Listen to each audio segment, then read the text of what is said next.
All right, ready? Ready. All right. Ready, Freddy. Hey, what's up, students of 52 Cards? It's Saad here. I'm with my buddy Daniel Fernandez, magician extraordinaire. We're doing this collaboration because I really wanted to introduce you to this guy. He's an incredible magician, a master performer, a master showman, and I think you guys are going to get really inspired and motivated by seeing his content. So make sure you go check out his channel. There'll be a link in the description box down below and on the screen. Thank you. We're doing a giveaway too. By the way, the winner for the last giveaway that I did, I'll leave that in the pinned comment down below so you can check that out. But doing another giveaway. We're giving away 10 Raspberry Mint decks. It's crazy! These guys are beautiful, by the way. If you guys haven't had the chance to touch them and feel them, these guys are incredible, honestly. And we're giving away a bunch of them. So if you want to qualify for this giveaway, all you gotta do is subscribe to Daniel's channel, be subscribed to 52 Cards, and we're gonna pick out the winners and announce them in the next video. Dope. And we also shot a video on my channel where we went super in-depth to, you know, one of the most iconic moves in flourishing in cards, the card spring. I taught it in the past.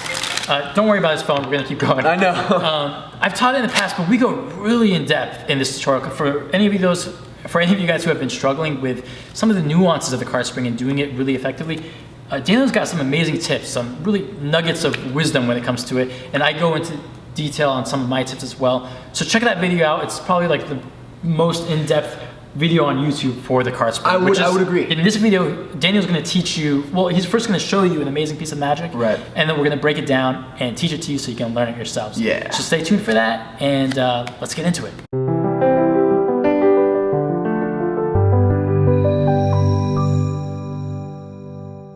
This is an incredible trick, guys, that is extremely simplistic in nature, but when you apply it to mentalism, it hits so hard. This is basically a button trick, meaning that when you've done your set to people, when you're out there performing and everything like that, and everyone's like, oh, can I see one more? And you wanna involve them and things that they have in their pocket, like a phone, you know, it's just a great killer. All right, Daniel, how's it going? I'll let you. Going good, man. Good. I want to try something. I don't know if it's going to work. It's just like an idea I have. That's an incredible starter, by the way. When you create a sense of unpredictability, when you create a sense of lingering, when you create a sense of lingering between success and failure, it enhances whatever it is that you're gonna do. It gives it kind of an off-the-cuff feel kind of thing. When you say, I don't know if this is gonna work, but let's try. Let's try it. It's like an experiment. Yeah. And if it works, great. If not, it's okay, cool. Yeah. No worries, right? Cool. All right, so let's just try this. So I have a deck of cards here. It's an ordinary deck. You can check it out if you want. Great. I'll show you all the cards are in fact different, right? You can see in the camera. Right. So let's try this. We need a few cards, a few numbers to use. So just as I riffle through like this, just say stopping. Okay. It's a free choice, but just say stopping. Stop. Right there. Okay, so this will be the first card we use. We don't have to look at it yet. Okay. We'll get back to that in a second. You'll see why it's important. Dope. So well, let's actually use another card. Just say stop again as I go through. Stop. Right there. Mm-hmm. Okay. We'll take this card. That was clean. Thank you. Appreciate it. That's fine. That was a typical riffle, right? Yeah, it was. Nice. And then for the last one, just touch any card you want. It's a completely free choice. Just touch that it. one. This one right here? Yeah. Okay, so we'll just actually, let's remove it and place it over Fantastic. here. Fantastic. So those are 3 random cards out of all of these cards. Is that fair to say? Correct. Let's see what they are. Okay, so we have a 5 of clubs. Actually, we don't even care about this. All we care about is the number. Okay. Okay. The cards are actually irrelevant. What I really wanted was just 3 numbers. So we have a 5, a 4. Okay. Actually, let's do it this way because, for the camera. And the last one is a 9. Okay. 5, 4, 9. 5, 4, 9. Okay. Do those numbers mean anything to you? Not really. Not really. Why? I don't know. I'm just thinking like acting. There must be. This is just a theory of mine. There must be some significance to these numbers. 5, 4, and 9. Otherwise, you wouldn't have picked them because you could have picked all these cards. You had so many options, but for some reason, in that order. And in that order, yeah, you picked a 5, a 4, and a 9. Here's the idea, or here's a thought. The universe wanted you to pick those cards. It's kind of a crazy thought, but let me try to prove it. You have your phone on you, right? Yeah. Could you pull that out for me? Somewhere about. And if you look at the What's the first thing you see when What? when you look at it? What? 5, 4, 9, and there you got it, my dudes. Yes, that was beautiful. That was beautiful. So this is just like a great example of a card trick that transcends a card trick. Completely. And that's powerful. It's extremely powerful simply because, guys, I always tell people that who are performing, the technicality is the most important thing. Obviously, you never want to flash. Obviously, you want to make your craft as smooth as possible technically. But it's all about the presentation. You could do a simple thumb trick, and if you've done right, you can start a religion with it, honestly. And so it's really all about how you present, what you're presenting to your audience. It's about what you're able to do to connect with that person in an intimate way. My definition of magic is being able to create a moment of happiness at any time. Yeah. Anywhere with anything. I like that. So it's literally, you gotta realize that what you're doing is simply to make people happy. Now, when you take this into consideration and you go in and you apply it to this trick, obviously you're doing a force. To break down the trick technically, this is again a button trick, meaning you shouldn't do this at the beginning of the performance. You really shouldn't do it at the middle of the performance. You should do this when people are aching for more and you want to leave them with an incredible taste in their mouth. Yeah. You know what I'm talking about? It's a very memorable trick. Like it really is. The best magic is when a spectator can very easily summarize what they just saw. Completely. And then months later, they still have a very simple story of what happened. And you know what's really hard hitting about this trick? The cards are gonna disappear, meaning that when they tell this story, they're not gonna think, oh, we picked 3 cards out of the deck. No, they're gonna say, we thought of these numbers. We thought of 3 numbers. We thought of 3 numbers, and it was the time. The exact time of day that it was. Exactly, that's the most impactful thing. Because I'm gonna teach you guys how to exactly get rid of the cards in the performance, because it's not about the cards. It's not about the card trick. It's about being able for them to connect with you, and you sent them numbers into their heads that they came up with a number. So the way we would do that is this. You're obviously gonna have to set up 3 or 4 cards. So for example, if it's something like 11:16 or something like that, right? If it's a time, let's say the time is 7:23. Right? Then you obviously want to take the 7, you want to find the 7 in the deck, you want to find the 2, and you want to find a 3, right? Yeah. So in this case, it would be the 7 of spades, 2 of diamonds, and 3 of diamonds. And if you're familiar with spread calling, which has been taught on the channel, I'll drop a link, then that's a very easy way that you can just spread through the cards and secretly take them to the top of the deck and you're ready to go. Exactly. So it's not 100% impromptu, but it's very close to impromptu. Completely. Well, it is impromptu simply because, I mean, you all you need is a technique. You don't need any gaps, you don't need anything like that. But you just need a little bit of a setup. You do need a little bit of a setup. And so here's the way it's gonna go. You see what time it is right now, and you wanna add 2 or 3 minutes depending on how far the second is in the clock. So basically, how do we do that? Before we even start with setting up the cards, what you wanna do is take your iPhone or you know, Android, whatever. or Android device, or I'm at 1%. Let's see if we make it. So you wanna take it, and you wanna make sure that your applications are all grouped together. So, but you want to make sure that your clock is in your home screen. And why you want to do that is that I think there's actually a way to do it on your home screen as well, so that you can just simply turn on your phone and you can see. But you want to be able to see the seconds. That's what it all comes down to. Yeah. You want to be able to see and know what second you're in. For example, right now we are at 5:01, and it just became 5:01. It's like the very beginning of the minute. So the clock app shows you the seconds hand, so that as soon as you see that, then you know which cards you need to force. Of course, you want to give it yourself a 2 comfortable minutes. 2 comfortable minutes to be able to realize the trick, and also a 3rd minute for the prestige. So basically,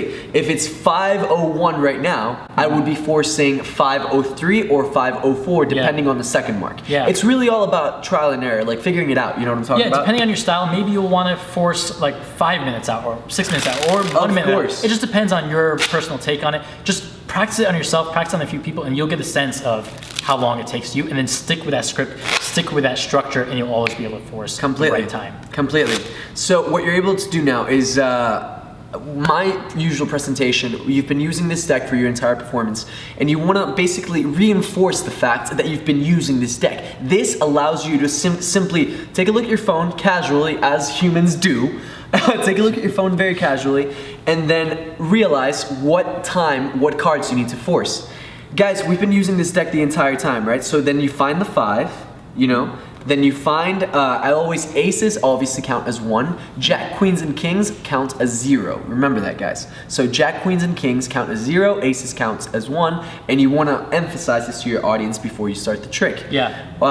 Then you want to say, you know, whether it's here's another idea real quick that just popped into mind. I want to know your thoughts on this. Right. If you're doing like 11 o'clock, like 11:15 or 12:30, instead of you forcing 4 cards, you could force 3 cards and use 12 as queen. Absolutely. Jack as 11. Do you do that sometimes, or do you like force? I try to shy away from those things. Okay. I just shy away from performing from 11 through 12. Okay. At all. Right. So if it's 11 o'clock or 12 o'clock, don't do this trick. Don't do this. Keep it simple. No, honestly, I try to shy away from it just so I can simply group together jack, queen, and king into a 0. Okay. You know what I'm talking about? Instead of saying kings are gonna be 0s, jacks are gonna be 11s, queens are gonna be 12s. You know, all right, fair enough. That's a little bit confusing. Yeah. So you just and that gives more importance to the cards. Yeah. You don't want to give importance to the cards. You kind of want to shy away from the cards as much as possible. I gotcha. Which yet again, when your friends are telling people what you did, they're not even going to mention the cards if done correctly.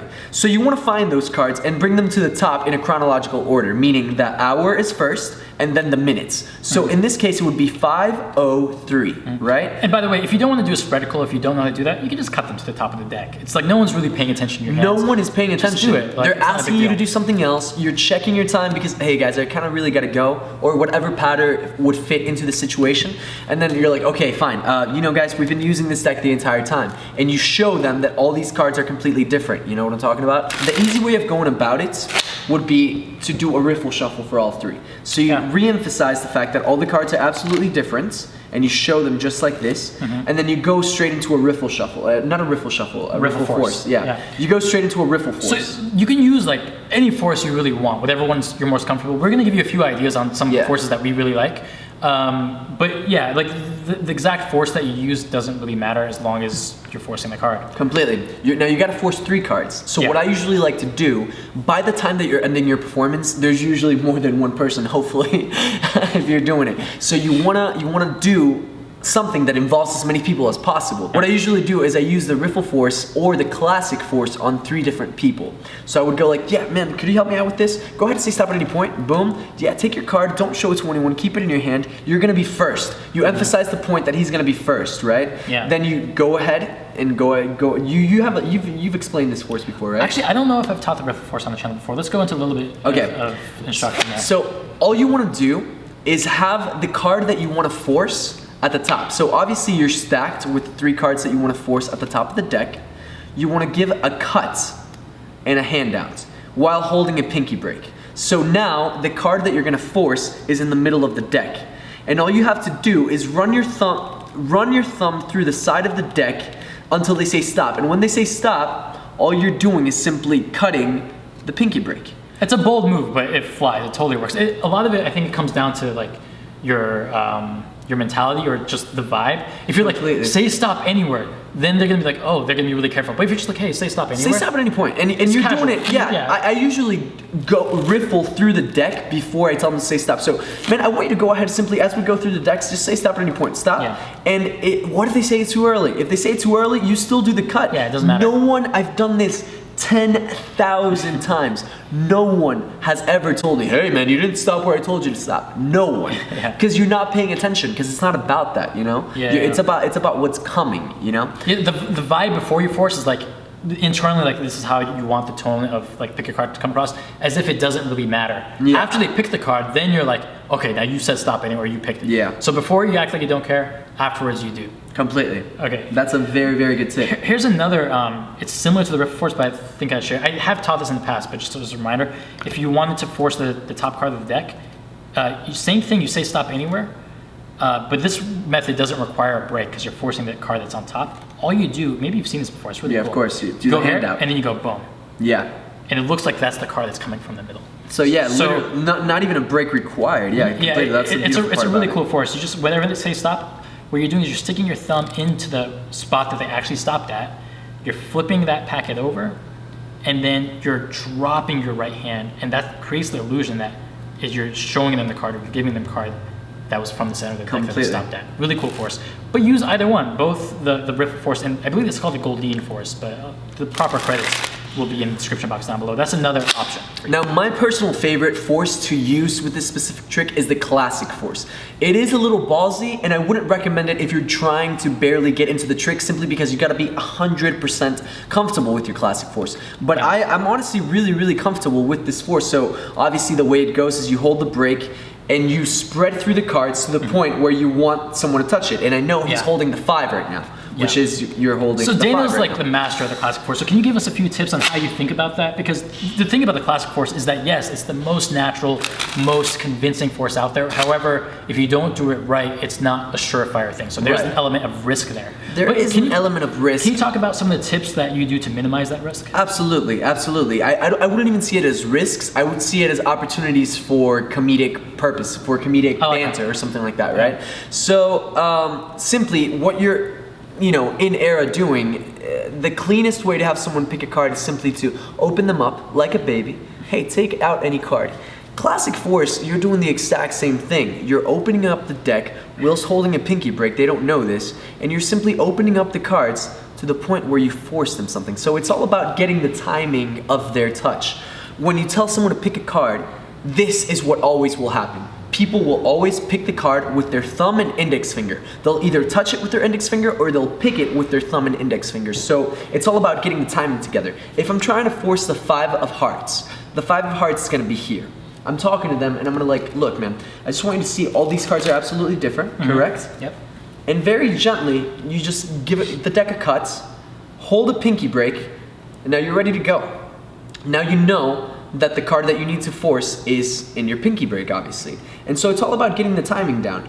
Go ahead and take out any single card, and you see when they're coming close to the deck, you I was curious this one or this one. It's different when a magician, when a lay person picks a card, it's different from when a magician picks a card. Of course. And so that's a good tip though. I like all you want to do is get their timing. So even, and if they're not getting, if for some reason, which they're not going to, they're kind of like playing back and forth with the timing, you can literally force it into their hand. You know what I'm talking about? And no one will suspect that you've done absolutely anything tricky or anything like that, because all you're doing is spreading out the cards and they're getting a quote unquote free choice on what they want to touch, but not at all. You know that that's going to be the card. So if you're not getting the timing right for them to be able to touch the card, you literally just put the card on their finger. You know, it's as simple as that. So look, even just put out your finger just like this, and don't even move it, actually. Just go ahead and touch any card that you like. You know what I'm talking about? That's great, yeah. Like, he didn't move his hand at all, but he still picked the card. And you're reinforcing it in their mind that they could touch any card, and they really could, but you're just giving them the card, you know? So, all right, one tip that I have for the classic force is once you have the pinky break in the center of the pack, you start spreading first, and then you're like, hey, pick a card. And that way, you delay the bringing out. And that when they come out, then they're much more likely to grab the card. And another key aspect, which I'm not sure if you touched on, but you expose more of the force card than you do the other cards. Most definitely. You make it the easiest card for them to pick, essentially. Yeah. And you act, when you say pick a card, you act or you say it in such a way where it's not a big deal which card they pick. So like, hey, just pick a card, and you just make it the easiest card to pick. I would actually change that sentence to, instead of making it the easiest card to pick, make it the only card they can pick. Obviously, don't be like, pick any card. Force it down the throat. You know what I'm talking about? But it's a very nonchalant way. Of course, what you did say is very true. You have to start spreading. I usually what I do is I take 4, holding the break, of course. I take like 4 cards and I'm like, look, you can pick any card. Reinstate the fact that they're all different. Do it one more time depending on their timing, and then just completely open up to their card. So yeah, basically, it does.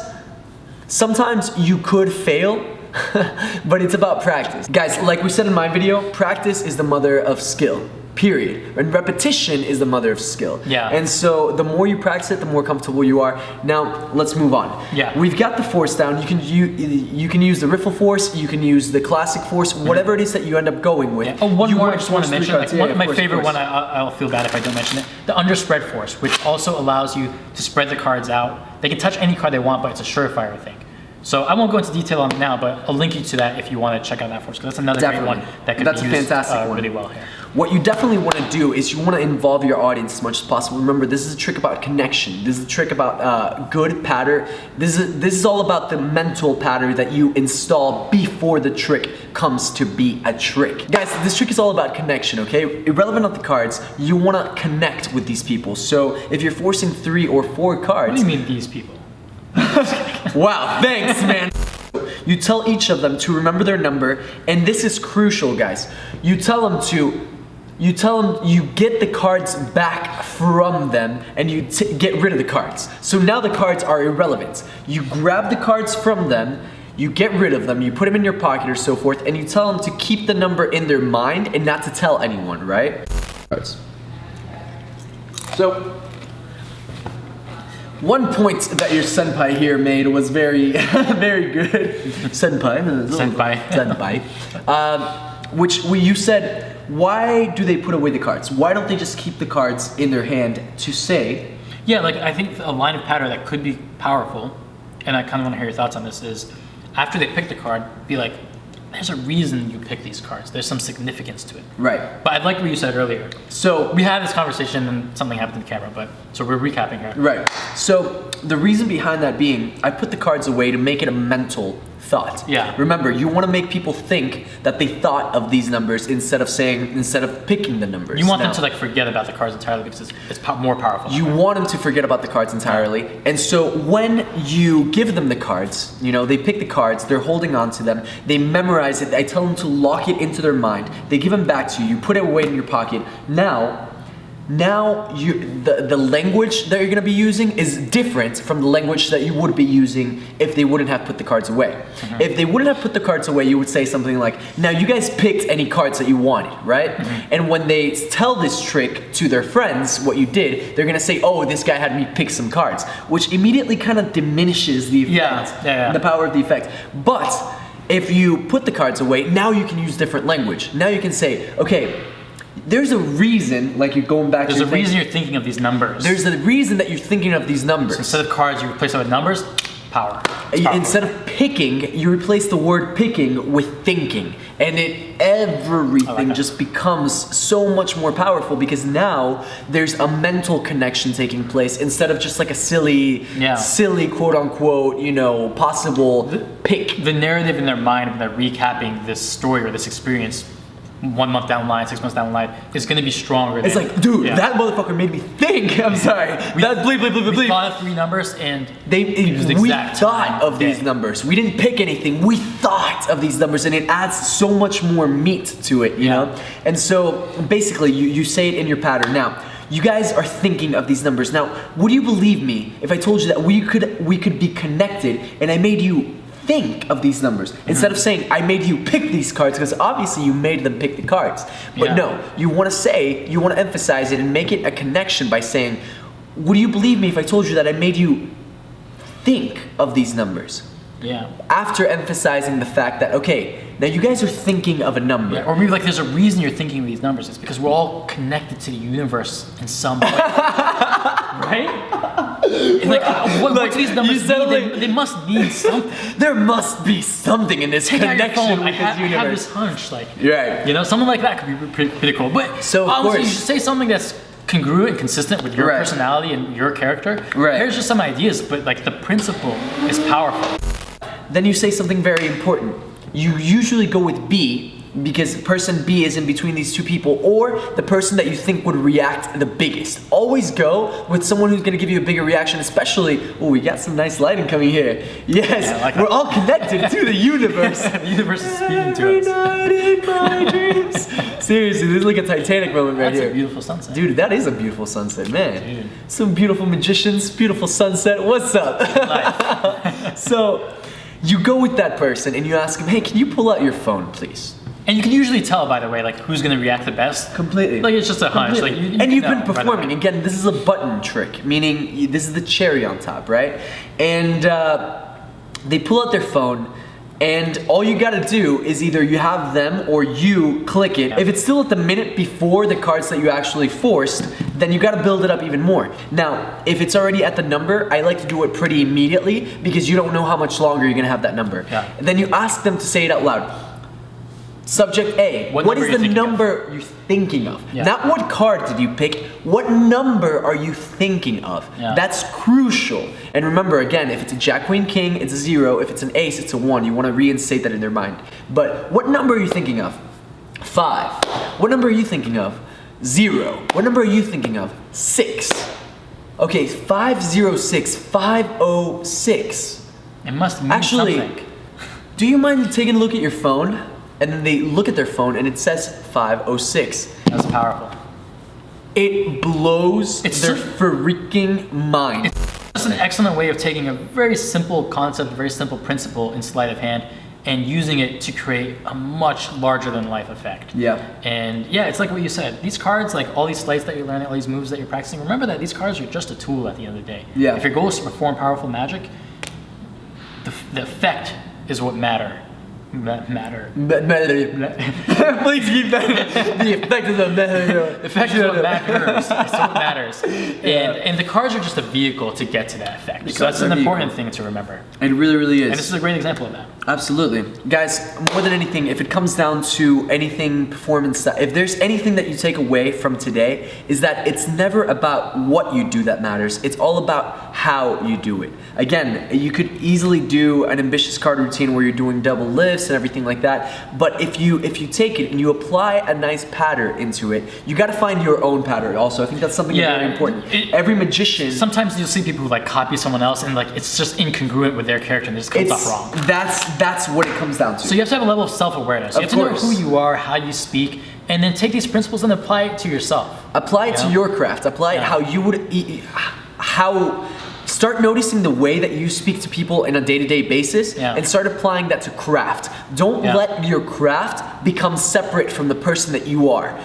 Completely mix in your craft with the person that you are, because then everything is much more heightened. I've seen so many magicians that are so cool and you know, like easy to talk to in real life. You know, you're talking with them and you're hanging out with them, but then they turn into magic mode and kind of, you know, very theatrical or robotic, or their tone changes or their tone drops, or they focus all about their cards, or they get fidgety. No, forget that.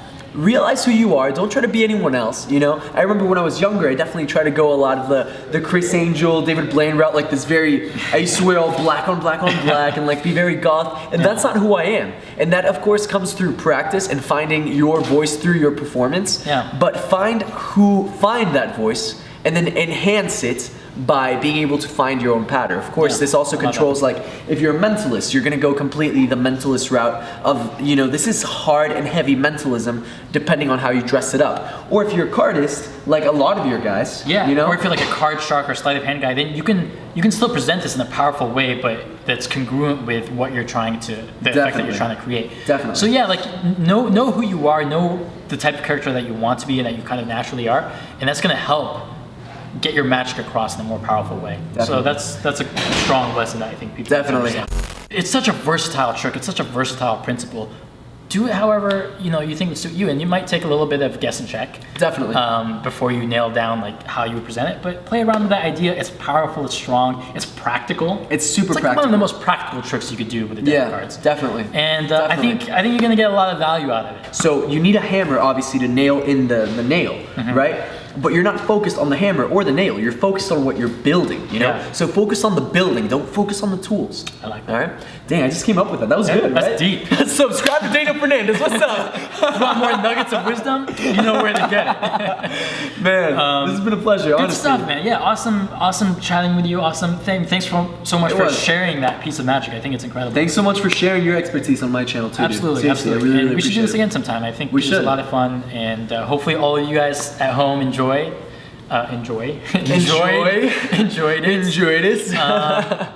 yeah, I mean, let us know your thoughts below in the comment section. Make sure you subscribe to Daniel again. I'll be responding to you guys, by the way. I usually respond to people online, so I'll definitely be responding to you guys down below. If you guys have any questions, technicalities with this trick, or just specific, or if you have any ideas presentations, on presentation, like I'm sure a lot of you out there will come up with really cool ways to use this principle and even amplify in certain ways. So share that below. The comment section can be a great source of ideas and inspiration as well.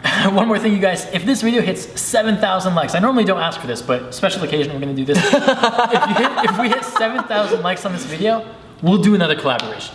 We'll get together again and we'll share more magic, more knowledge. Thanks for telling me that. Yeah, sure. All right, I'll think about it. I'm kidding. Most definitely, guys. Most definitely. We'll do it. So 7,000 likes, let's make it happen. And yeah. You guys have a great teacher here, honestly. We've spent the whole day. We started filming in the morning, when now it's pretty much nighttime. And we spent a lot of the day talking. Cool guy. Very, very cool guy here. So if you're coming from my channel. This guy's pretty cool too. If you guys are thanks. All right, we've said like goodbye like a million times now, but I know. This is officially goodbye for now. For now. For now. For now. Any last thoughts?